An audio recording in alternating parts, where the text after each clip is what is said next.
Yarakh TV.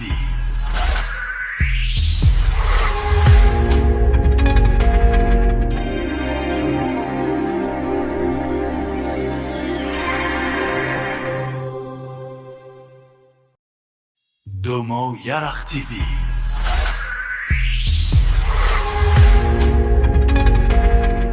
Avec loyauté, dignité et détermination,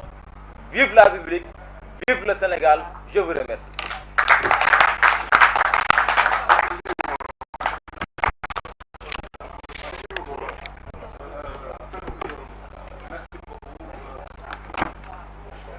Merci beaucoup, Mesdames et Messieurs, le coordonnateur de la plateforme de Prière de Diomaye. Tout à l'heure, moi, c'est de profession. Je suis aussi leader au sein du conseil de la faction de la présidence. Et en même temps, je suis le secrétaire général de la plateforme Prière de Diomaye. Maintenant, sans trop tarder, on va laisser la parole à monsieur Dr. dans le bar, enseignant-chercheur à l'UCAD, de vous présenter un thème concernant la vision, la mission des jeunes de la plateforme.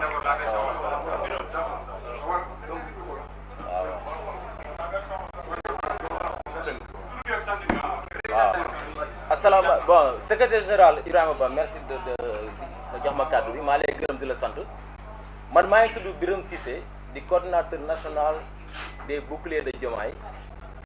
nekk ingénieur de formation en informatique et des télécommunications nekk spécialisé en réseau plateforme et services maa ngi di gërëm yéen journalistes yi ñu ñëw assister cette conférence de presse là donc damay dem directement lire leen tey suñu manifeste ak suñu déclaration de la plateforme des boucliers de Diomaye. Mesdames et messieurs, maa ngi nuyu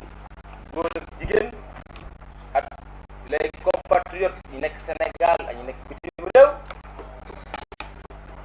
D'abord damay tàmbali di féliciter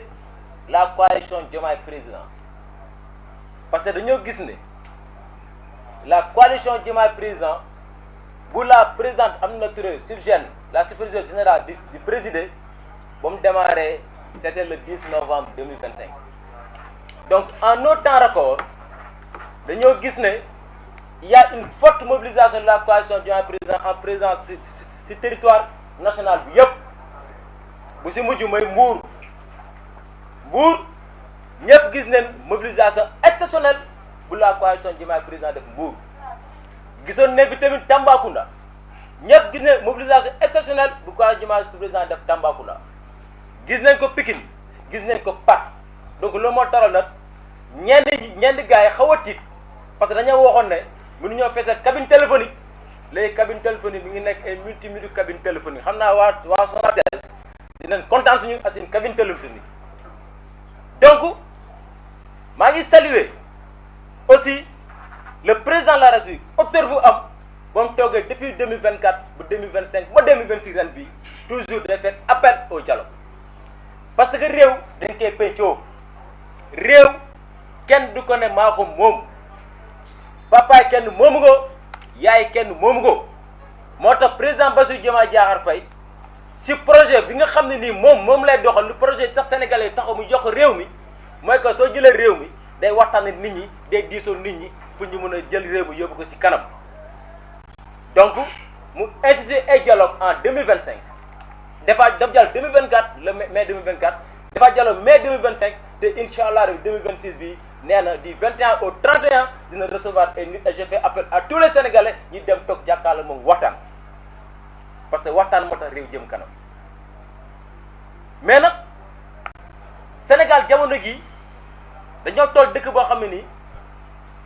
dëkk bi xaw a doy waar dëkk bi xaw a métti. Au moment où président Bassirou Diomaye Diakhar Faye di jéem a waat defaraat Sénégal di ko positionné waat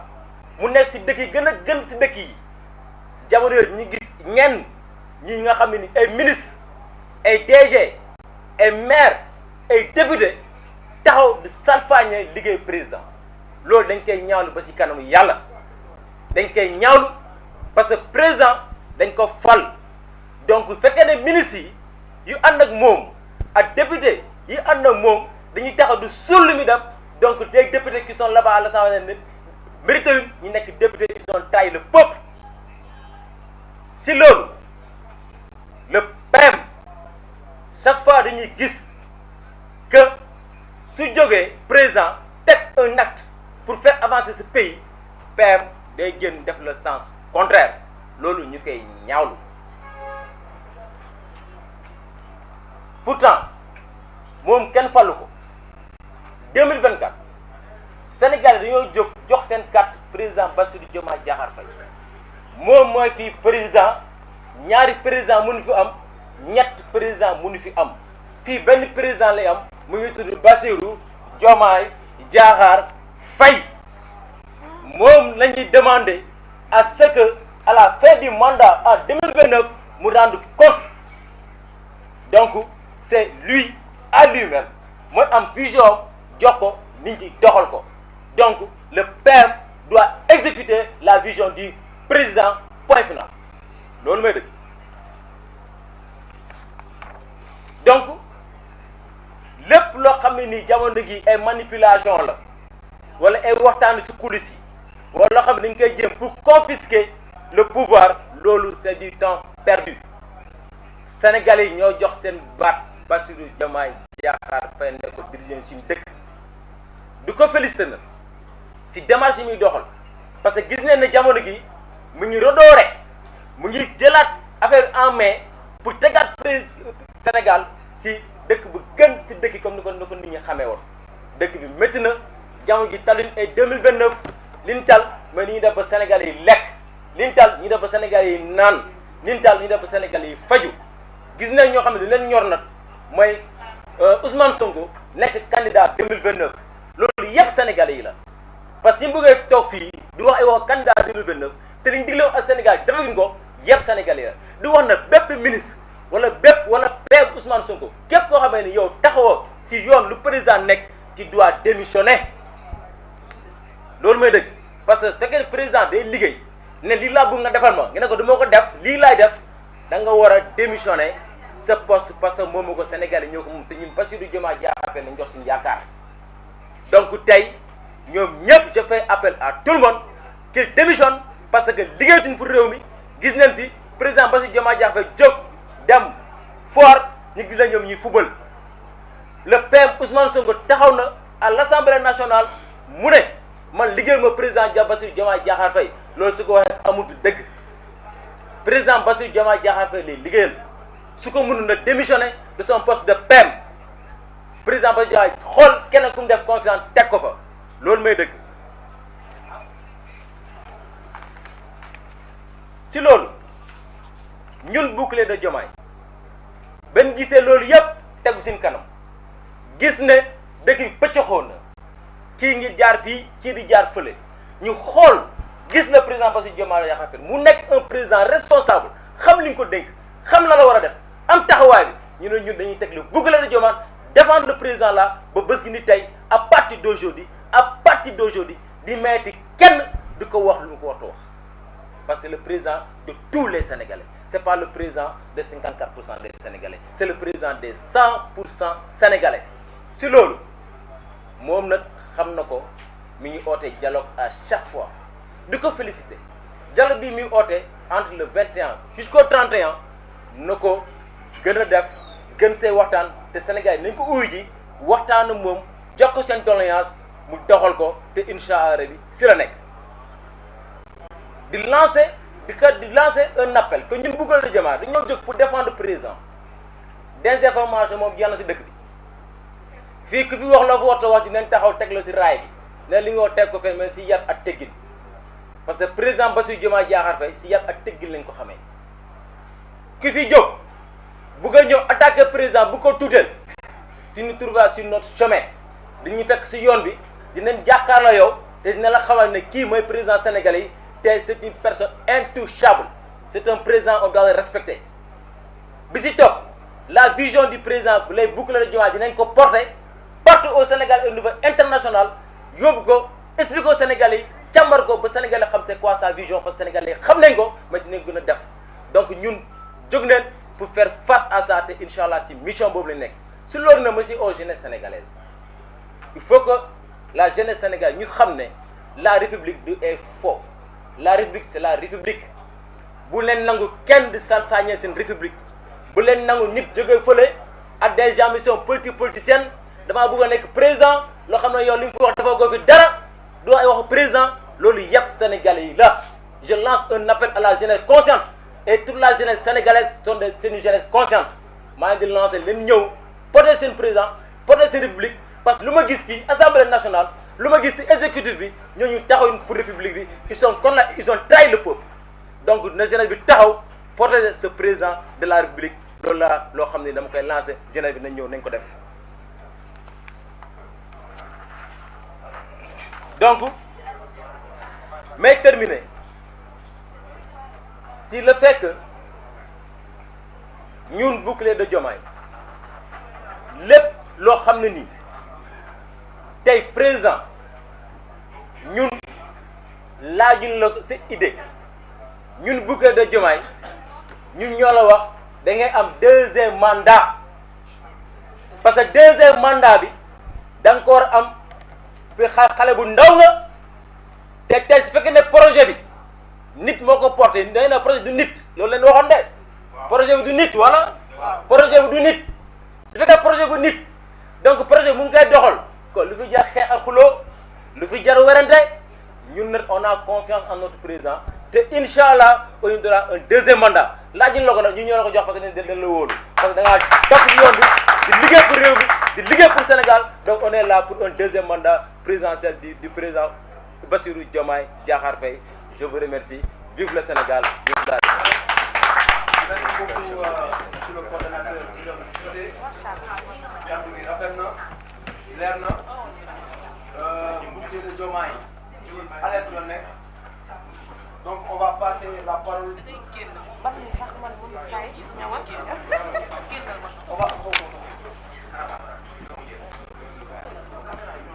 Maintenant on va passer la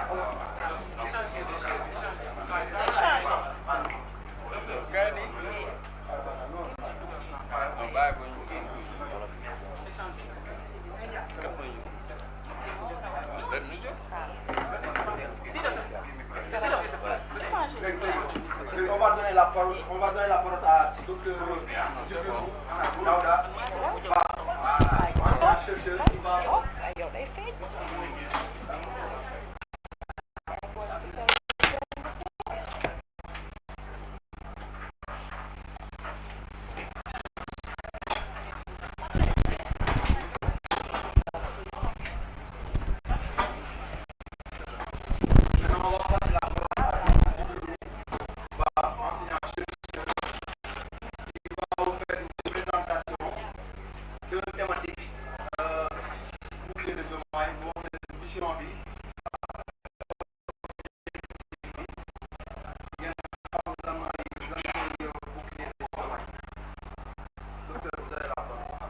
Merci beaucoup, SG M. Ba. Je suis docteur Djibril Daouda, enseignant-chercheur et formateur à la faculté des sciences et technologies de l'éducation et de la formation à partir de l'université Cheikh Anta Diop Dakar. Responsable en charge de la formation et de la sensibilisation de la plateforme Les Boucliers de Diomaye. Je voudrais à l'entame saluer l'autorité de Monsieur le Président de la République, le Président Bassirou Diomaye Diakhar Faye, par ailleurs Président d'honneur de notre coalition, et parler sous le leadership éclairé du Dr Aminata Touré, superviseur général. Je salue tous les camarades de Bouclier de Diomaye sous la coordination de notre camarade Birame Cissé, avec une mention particulière à mon collègue et grand frère et ami de longue date, un grand bouclier de Diomaye, le professeur Dr Djibril Togat. Alors rapidement, on me charge de dire le rôle des boucliers de Diomaye. C'est déjà dit, mais nous enseignants, nous savons que la répétition a des vertus pédagogiques. Donc pour aller très vite, je dirais que nous sommes là pour défendre les valeurs républicaines. Et qui dit valeurs républicaines, ça commence par respecter la première institution, la clé de voûte de nos institutions qui se trouve être le président de la République. Aujourd'hui, ce n'est personne d'autre que son Excellence Bassirou Diomaye Diakhar Faye. Une autre mission pour laquelle nous avons décidé de mettre sur place cette plateforme, c'est la promotion de la transparence et de la redevabilité. Cela signifie quoi? Que la souveraineté appartenant au peuple, tout ce qui se fait, tout ce qui se dit, doit être fait et dit au nom du peuple. Donc le peuple doit comprendre et les gens aussi qui exercent des responsabilités doivent rendre compte à ce peuple souverain. Bouclier de Diomaye a aussi pour mission de renforcer la participation citoyenne. Justement, puisque la souveraineté appartient au peuple, et Monsieur le Président de la République, de même que tous ceux qui exercent des responsabilités ne sont que des serviteurs de ce peuple-là, rien ne peut et ne doit se faire sans cette participation. C'est pour cela, comme l'a dit le coordinateur, nous saluons et soutenons l'esprit d'ouverture, d'inclusion et de dialogue dont fait montre le président Bassirou Diomaye Diakhar Faye depuis qu'il est là, et nous encourageons tous les citoyens, toutes les forces vives de la nation à se joindre à la dynamique de cet appel des prochaines concertations. Et vous aurez constaté que ce n'est pas la première fois. Nous, boucliers de Diomaye, avons également comme mission d'accompagner les politiques publiques. Les Sénégalaises et les Sénégalais ont, dans un élan sans précédent, puisque c'est la première fois que nous avons un président élu au premier tour avec 54%, en tout cas depuis que nous avons cette démocratie plurielle, et nous avons fait confiance à un homme et à un projet, avec un programme, et ce projet-là, ce programme-là, c'est porté par le président Bassirou Diomaye Diakhar Faye. Donc, nous soutenons, et c'est lui qui définit la politique, comment dire, de la nation. C'est sous sa vision que toutes les actions pour servir le peuple sénégalais sont menées. C'est pour cela d'ailleurs qu'il n'y a qu'un seul et il ne peut y avoir qu'un seul et unique bilan, c'est le bilan du président de la République. Toute autre démarche, quand on parle de parti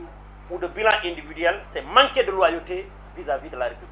Donc nous reconnaissons et nous soutenons que le président de la République, qui est celui-là seul que les Sénégalais ont élu et qui est donc l'incarnation, l'émanation de la souveraineté populaire. Voilà la raison d'être des boucliers de Diomaye. Nous sommes là pour vous servir, pour renforcer et pour protéger l'institution présidentielle afin de régler, comme il est en train de bien le faire, les problèmes des Sénégalais. Je vous remercie.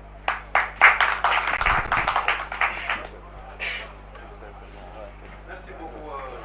docteur. Enseignant-chercheur. Maintenant, je vais passer la parole à Boubacar Edouard Traoré, économiste, pour présenter donc le thème de l'économie.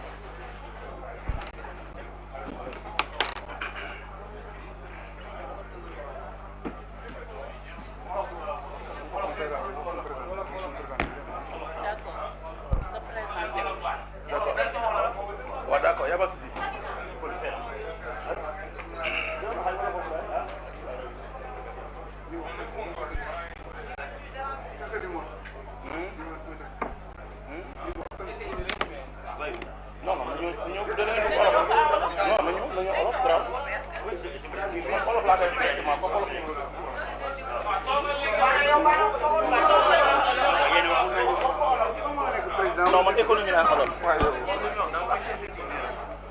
Non, non, moi je vais parler de l'économie en Wolof, c'est pas de souci. Voilà.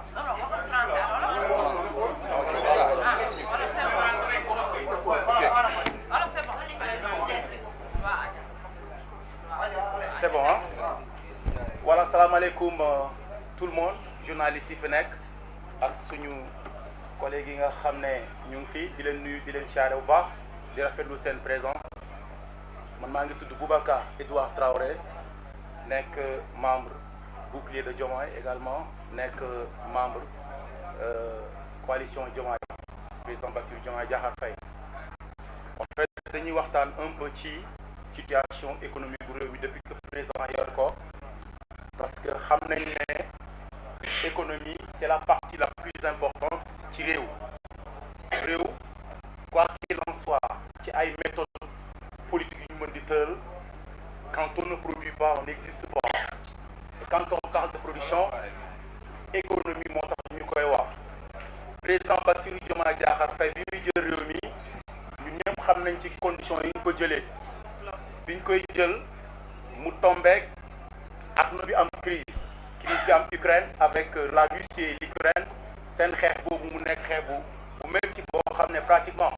impacté na économique africaine yu bari parce que rien que les exportations de l'Ukraine en céréales rek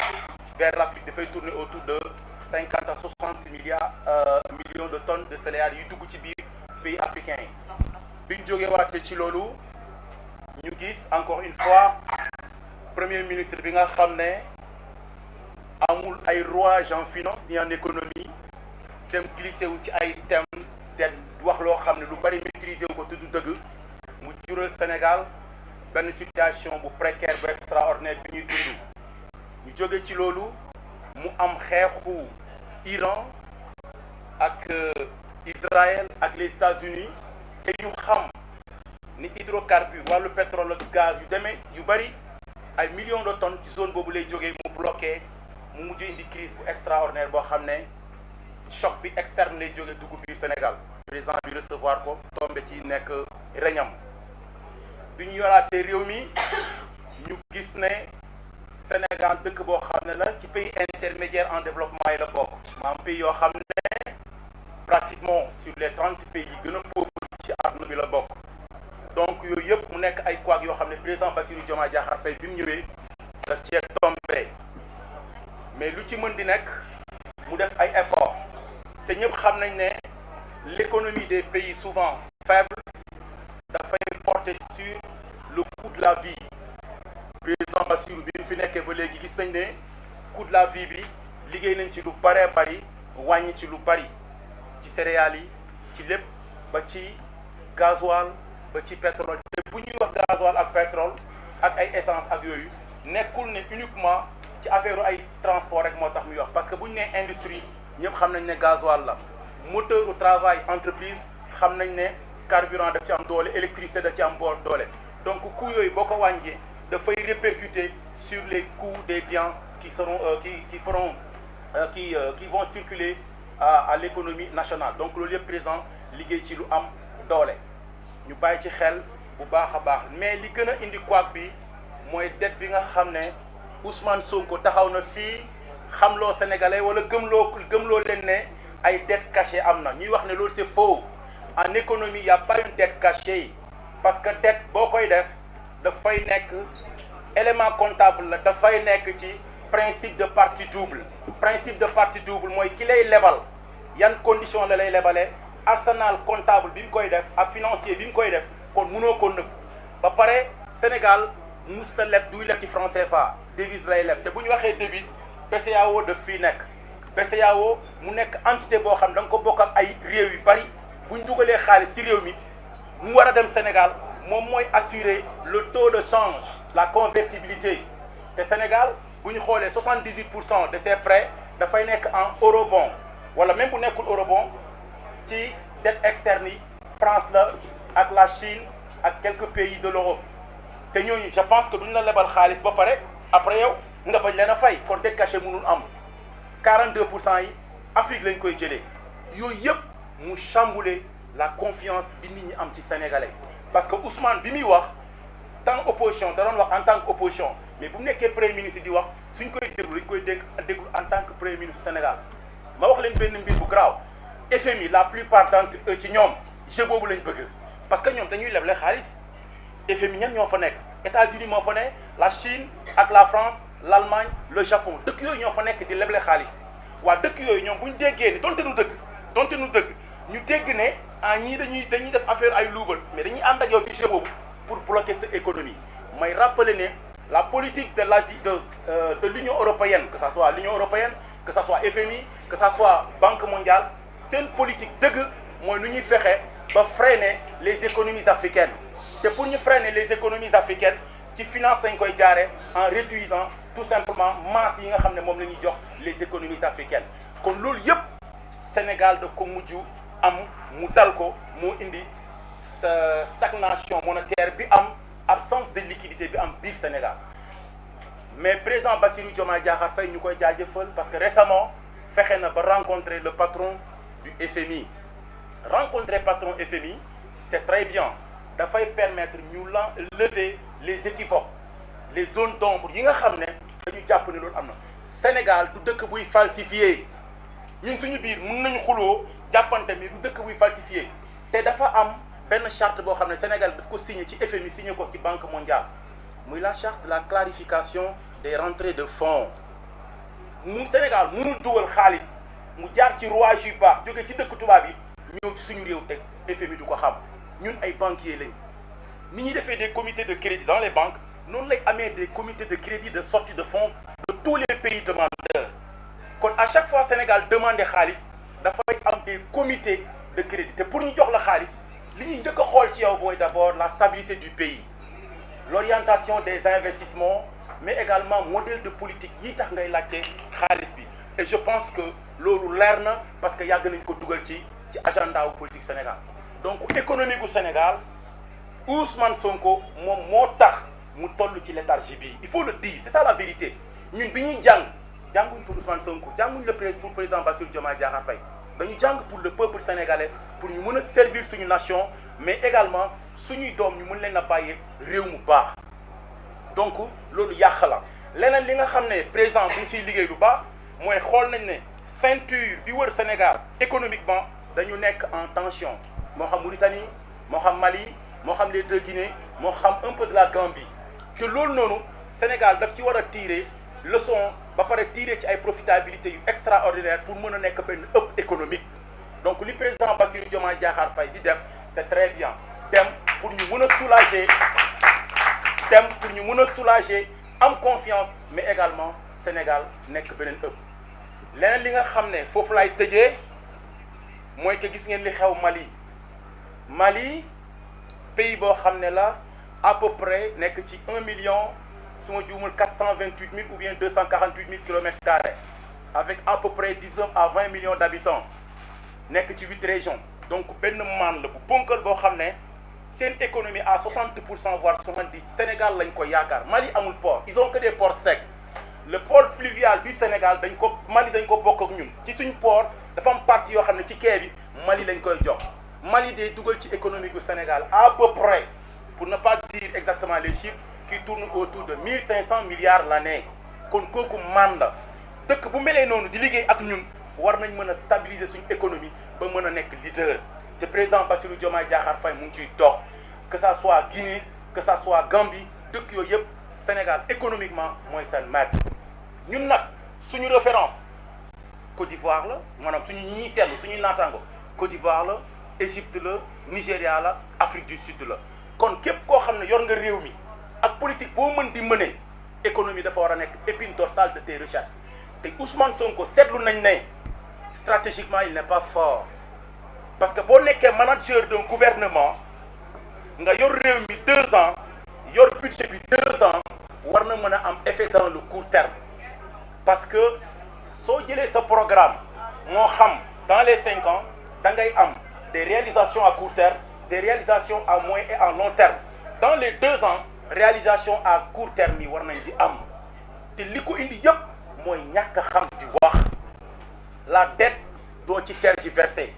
la dette boo koy wax da nga koy xam ñoom bi ñuy wax la dette dañuy cumuler service de la dette ak les charges de la dette di cumuler également les DPU de la dette les durées d'utilisation prévues de la dette dafa am dette yoo xam ne bu ñuy dugg si day tombé ak yeneen yi di jeex am yoo xam ne intérêt yi ngay fay avant ngay fay le coût de la dette yooyu yëpp waa ji da koo jaxase may répété ne fii bu fi kenn tiit bu fi kenn jaaxi affaire fiscalité yi ñuy wax nii képp ku xam finance xam nañ ne fiscalité bokk na ci élément yu gën a ndaw yu ñu jàng en finance donc loolu laa bëggoon de manière résumée ñu xam ne loolu moom économie Sénégal moom lay doxee. Je vous remercie. Je m'appelle Boubacar Edouard Traoré, je suis économiste. Voilà. Maintenant, on va passer la parole à docteur Togola, doyen ancien architecture.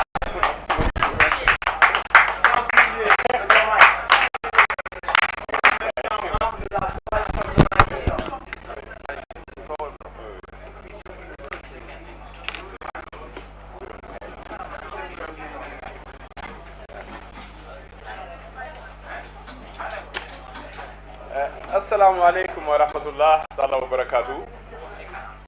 suñu mbokku journaliste yi ñu ngi leen di nuyu di leen sant bu baax te di leen gërëm maa ngi jël nuyoo bi tamit nag di ko teg ci loxo Birame Cissé nga xam ne mooy le coordonnateur national de la plateforme des boucliers de Diomaye di nuyu nag bureau bi yëpp ak kàngam yi mu àndal yëpp ak responsable famille ak vraiment ñi mu àndal ñëpp ci bouclier Diomaye di leen sant di leen gërëm ci initiative bi ngeen jël ndax initiative bi ngeen jël pour teg plateforme bouclier Diomaye dafa ñëw à son heure comme li ko nasaraani di waxe ndax ku ne xam na ne du ma dellu si waat sax ci taarix bi nga xam ne président Birame Cissé indi na ko leeral ko ak mon ami et frère le professeur Djibril Ba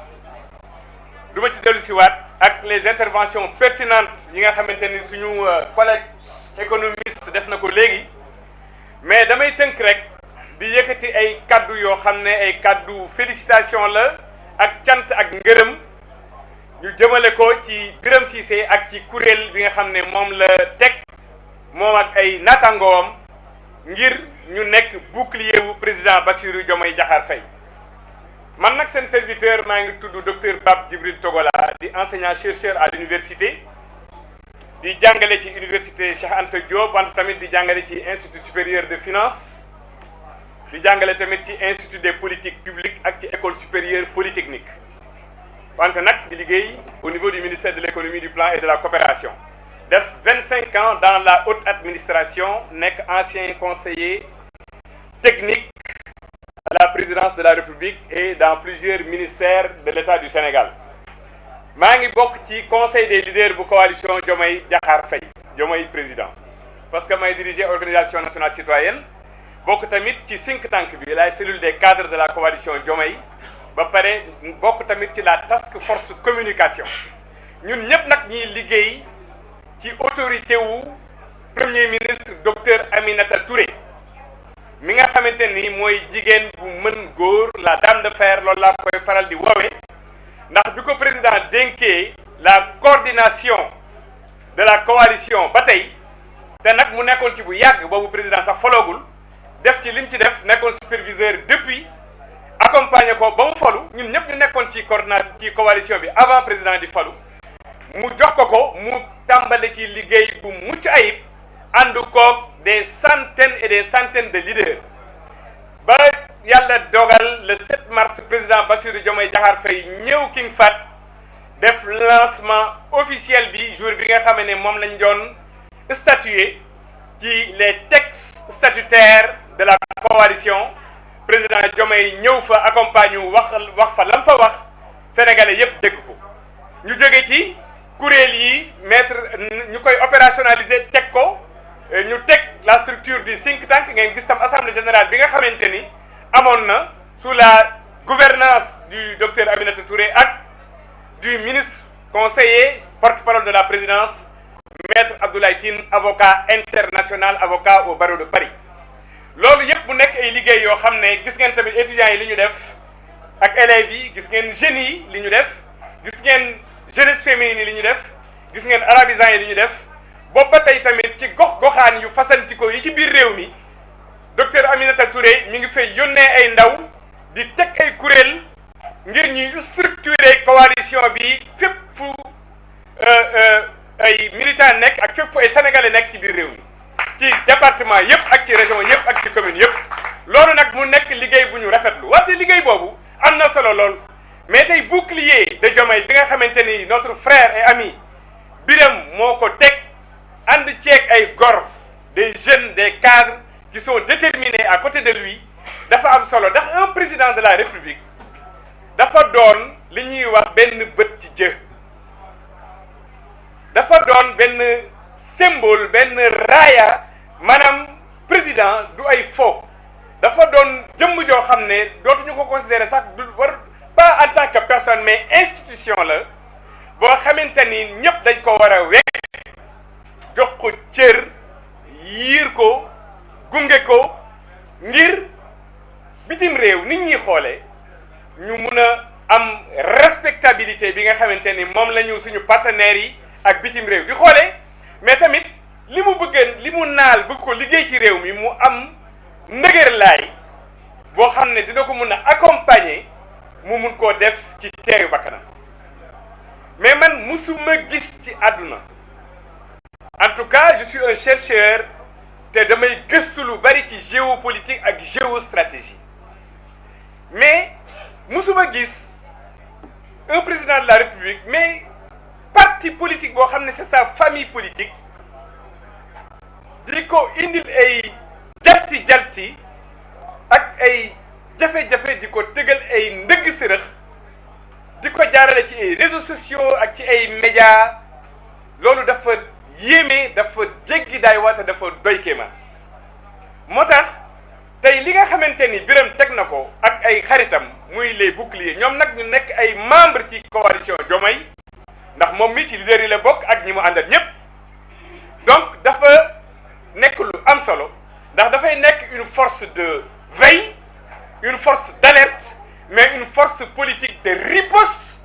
et une force de frappe politique qui va véritablement aller à l'assaut de tous les adversaires et de tous les saboteurs de la République. Parce qu'une République, on ne la balafre pas, une République, on ne la sabote pas. Si on se réclame patriote, on ne doit pas poser des actes de nature à saboter, à balafrer et à noircir le tableau de la République. Et malheureusement, c'est ce qu'on constate à travers des influenceurs, des blogueurs,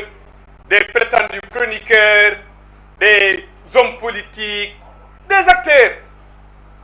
véritablement qui ne cessent quotidiennement de poser des actes allant dans le sens de vouloir nuire à l'honorabilité ou à la légitimité ou à l'image de son Excellence le Président de la République. Sauf que la bave du crapaud ne saura jamais atteindre la blanche colombe dans sa beauté et sa prestance. Président Bassirou Diomaye Diakhar Faye am na ndam ba pare yàlla nee na ko tuuf tabb ko mu nekk njiiti réew yàlla mooy fal yàlla bu la falee daf koy jaarale ci sa askan ñu dugal la ci seen xol nga convaincre leen ñu tabb la moo tax mu am falin bu rafet président Birame wax na ko 54% man yàgg naa def politique j'ai été un responsable national au niveau des jeunesses libérales dirigé naa kuréel bu ne mais musuma gis président musul am Sénégal d'ailleurs président bu ñëw jàll premier tour avec 54% de l'électorat mais un président extrêmement jeune mais yàlla def ci moom nag mu am dal mu am yer mu am xam-xam te mu am vision donc il n'est pas dans le populisme il n'est pas également dans l'arrogance il n'est pas dans la suffisance il n'est pas dans la grandiloquence, il n'est pas dans l'invective, il n'est pas dans l'injure, il n'est pas dans la manipulation, il n'est pas dans la désacralisation, il n'est pas dans la déconstruction, mais il est dans la construction, dans le sérieux, dans la rigueur, dans la vision et dans la prospection et dans l'amour à sa nation, à son pays et à sa République. Un président comme ça, qui est jeune, qui est ambitieux et qui sait où il va, il mérite d'être accompagné par son peuple, parce que Mame Abdou Aziz yàgg na ko wax bu ñun bokkee ñun ñëpp benn gaal ku nekk am ci ëmb dañoo war a ñaan ngir gaal gi mucc ndax bu muccee ñun ñëpp ñu mucc suñuy ëmb muccaale mais mënoo nekk ci benn gaal mu nekk ci diggu géej en pleine vague ak li fi suñu frères yi wax yëpp avec toutes les perturbations financières et économiques que le Sénégal a connues ces dernières années et que nous sommes en train de toujours de vivre, parce que je ne vais pas revenir sur la problématique de la dette, etc. Notre collègue en a largement parlé, mais nga nekk ci contexte boobu ngay saboter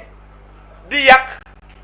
di jaxase xelu nit ñi loolu dafa war a dakk te defe naa suñu rakk yi ils ont compris cela et ils ont pris la responsabilité historique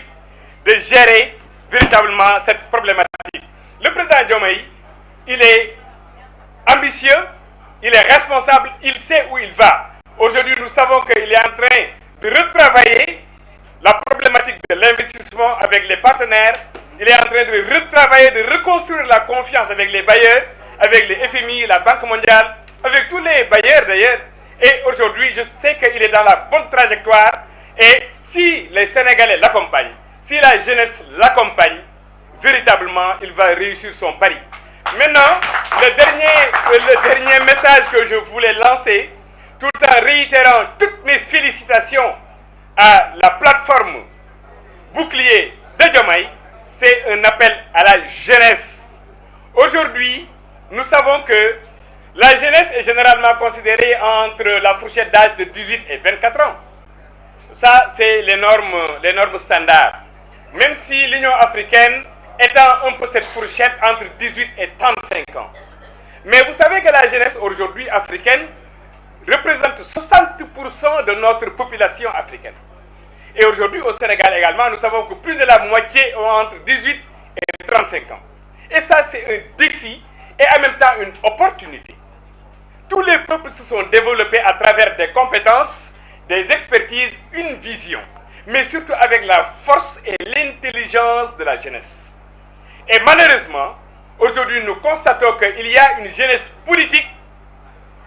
d'une certaine manière, pas la jeunesse politique qui est du côté de la coalition Diomaye, qui est une jeunesse responsable,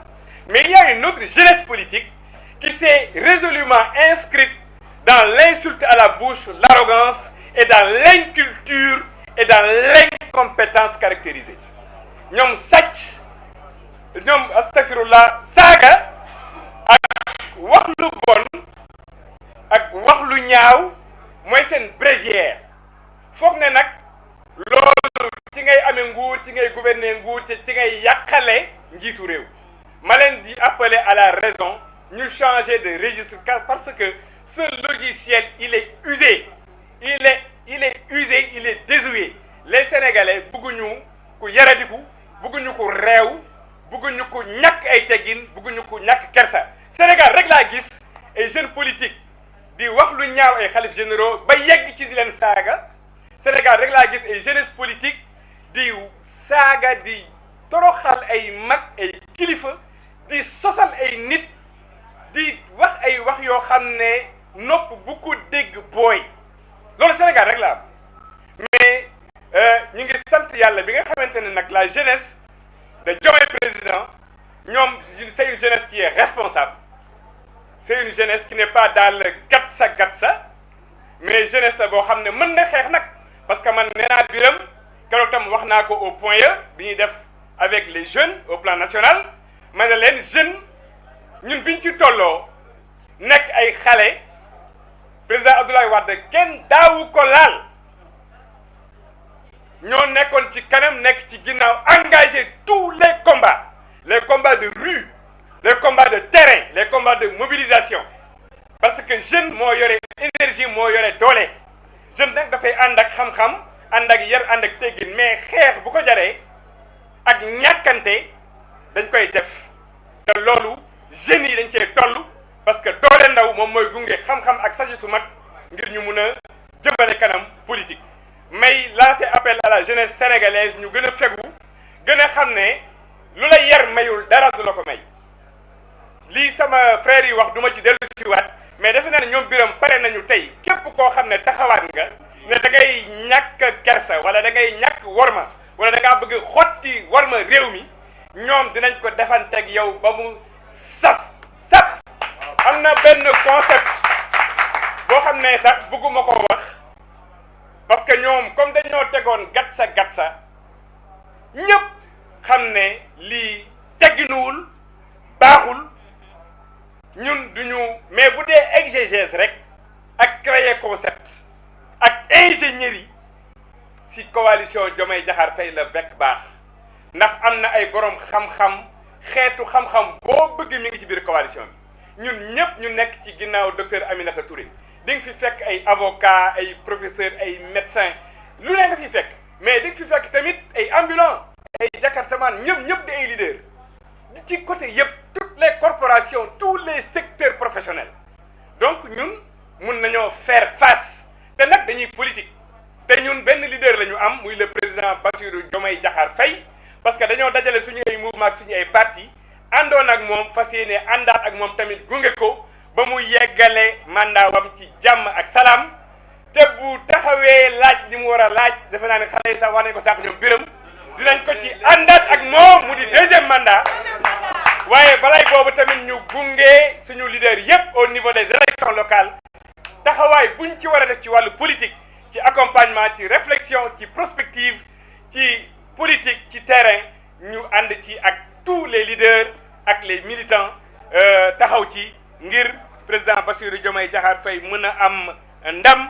ànd ceeg présidente premier ministre Aminata Touré. sama dernier mot mooy populisme kenn musul gis mu développé réew surtout populisme amateur qui n'est fondé sur aucune expertise ni compétence ni du dara lu dul di jaxase di mélanger di lëndëmal ay xel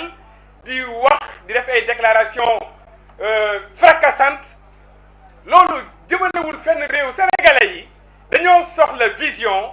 structuration planification modélisation ak cap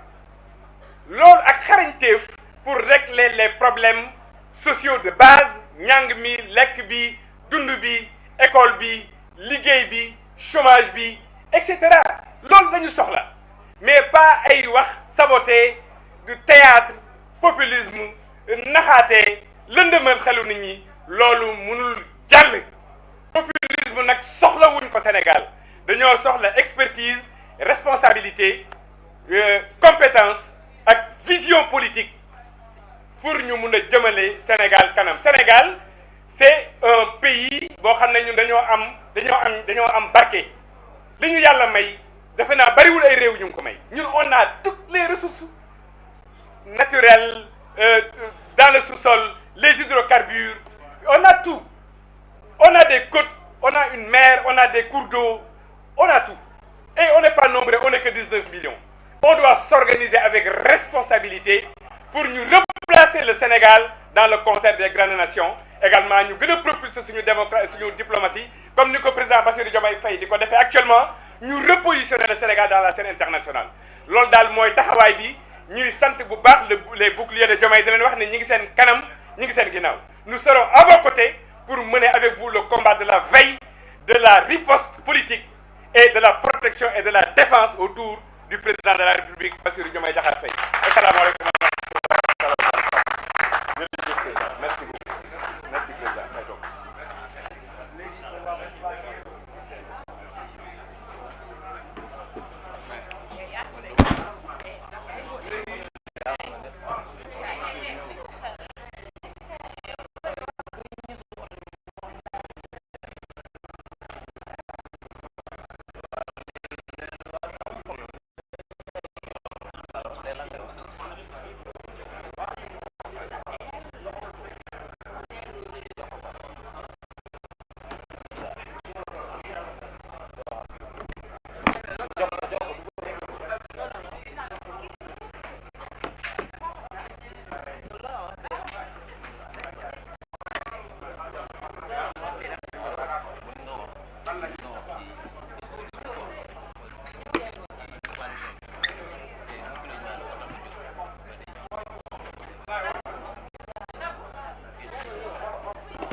leen tudd waay gaa yi dem gaa leen tudd gaa yi waxu jiwal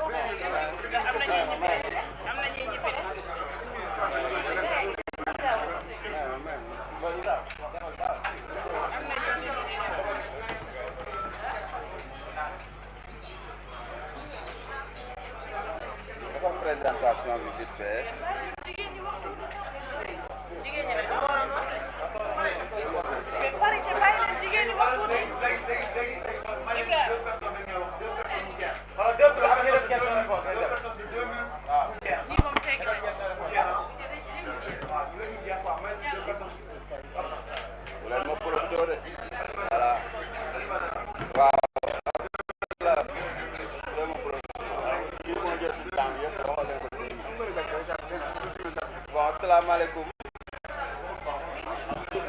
asalaamaaleykum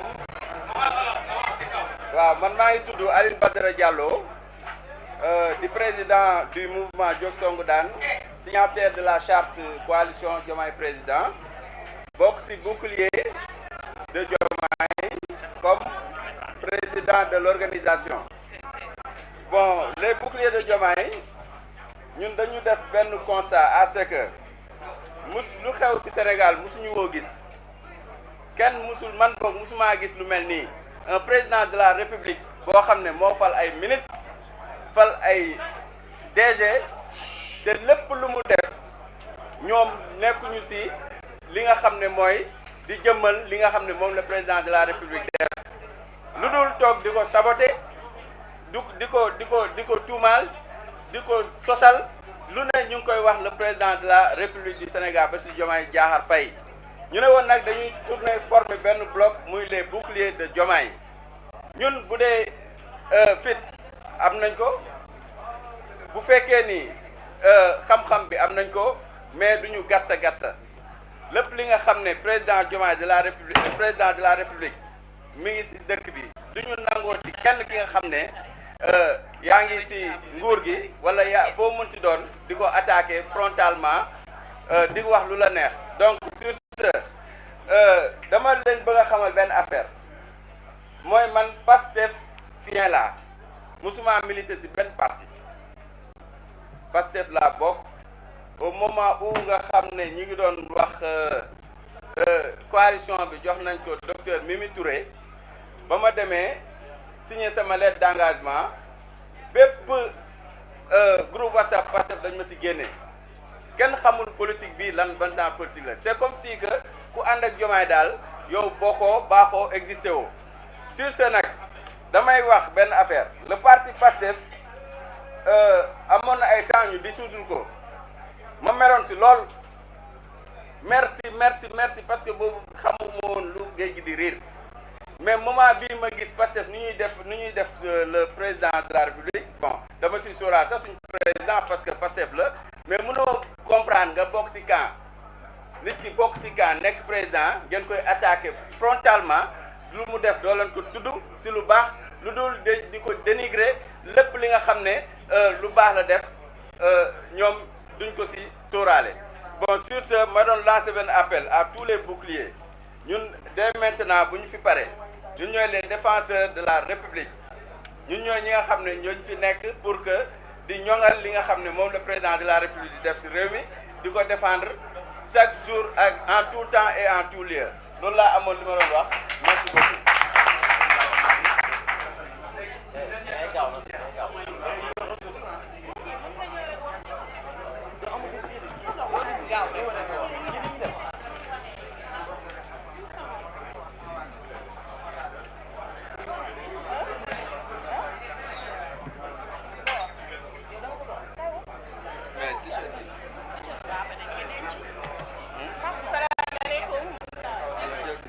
salaamaaleykum maa ngi nuyu sama mbokku bouclier yi maa ngi tudd Yaay Ngoné Gningue ñu gën ma xam ci Mimi Junior di nuyu journaliste yëpp di rafetlu teewaay bi nga xamante ne nii suñu sama camarade bouclier yi teew nañ ko ak di rafetlu tamit taxawaay journaliste yi lenn rek man sama intervention ci lenn rek laa koy indi mooy ki nga xamante ne nii mooy docteur Aminata Touré di haut représentant du président président da ko xool tànn ko ba mu koy tànn du ci jamono ji boobu ñu ngi opposition mais koo àndal xeex ngeen nekk ci opposition ba yàlla def ngeen jël nguur gi mais kooku boo taxawee ne da nga koy fragiliser kon yow la nga nekkoon di xeex gëmoo ko woon te dañu gis ne ku mel ni honorable Bara Ndiaye jarul sax ñu koy wax honorable ndax mbubu bi sol na ko pour sénégalais yi mais doxew ko waxew ko Bara Ndiaye il faut mu simmi mbubam wala mu taxaw xoolaat boppam docteur Aminata Touré dafa nekk jigéen ju mën góor ci xam-xam ci yar ci lépp loo xamante ne nii mu ngi doxal réew mu ngi ci te du léegi la ko commencé dafa am jaar-jaaru politique ki am jaar-jaaru politique nag ki amul jaar-jaaru politique duñ benn Bara Ndiaye dañ lay wax ne yow en tant que sénégalais docteur Aminata Touré du sa morom te nag les boucliers de Diomaye taxaw nañ képp kuy jigéen ñu ngi lay tàllal loxo képp kuy jigéen nga ñëw rejoindre la plateforme les boucliers de Diomaye ñu taxaw temb képp koo xamante ne autorité nga nekk ci réew mi ñu war laa néewal doole ngay jigéen ak foo mënti bokk di liggéey pour suñu réew ñun les boucliers de Diomaye taxaw nañ pour défendre la taxaw nañ pour li nga xamante ne ni lépp loo xamante ne lu ñaaw la wala lu tegginuwul ñu koy teg sa dar ñu taxaw nañ politiquement juridiquement ci terrain beeg fépp pour défendre loolu bu wax ji jubee nag ndimbali suñu boppam la bu dëngee ma tëdd doomu aadama maa ngi leen di jéggal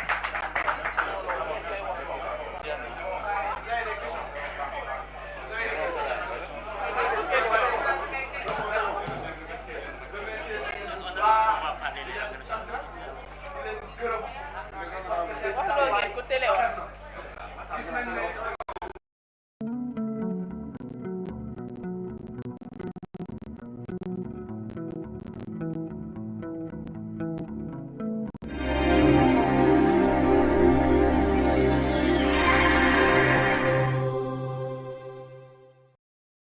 Domo Yarakh TV.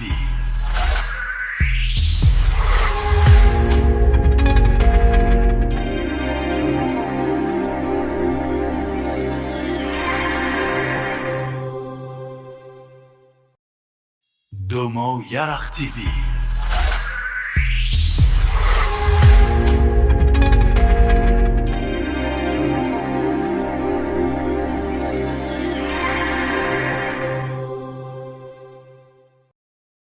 Domo Yarakh TV.